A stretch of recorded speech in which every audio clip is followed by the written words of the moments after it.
Jake Sully's evolution gets fresh details from director James Cameron and star Sam Worthington ahead of Avatar: Fire and Ash's release.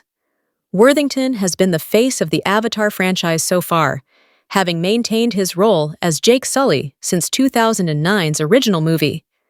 As a result, there is no one who knows the character better than him and franchise creator James Cameron. In an interview with Empire, Cameron and Worthington described the Sully family dynamic in Avatar: Fire and Ash, with Cameron saying, "Everybody in this movie is reacting from a place of trauma." This is, of course, a reference to the Sully family dealing with the fallout of Neteyam's death in Avatar: The Way of Water.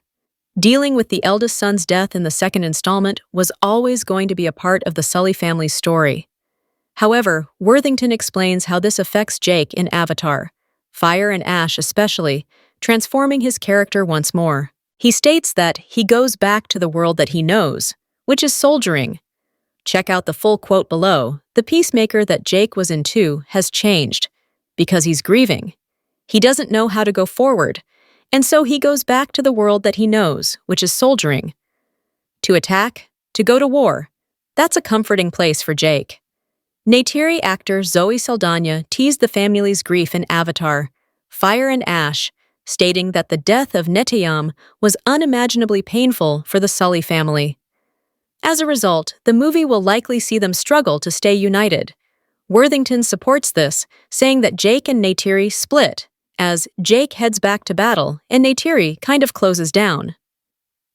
Avatar: Fire and Ash's recent trailer showcased this split, with Jake shouting at Neytiri that she needs to let go of her hate.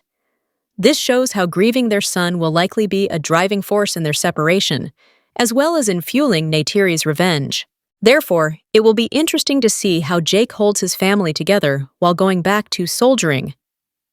In 2009's Avatar, Jake was, first and foremost, a soldier. He wasn't supposed to be a part of the Avatar program, and reluctantly fell into the role after his twin brother died.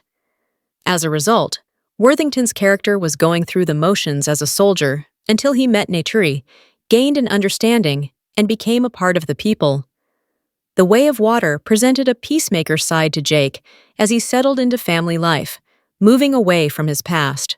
However, with Worthington proclaiming Jake goes back to war. As a grieving leader, some have suggested this arc may lead to his death.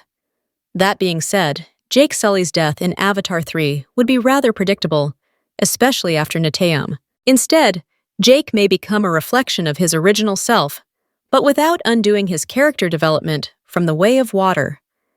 Jake Sully cannot be a soldier, and he cannot be a peacemaker, so he must become something else. This could be really cool, introducing a new side to the character alongside the other new elements in Avatar: Fire and Ash.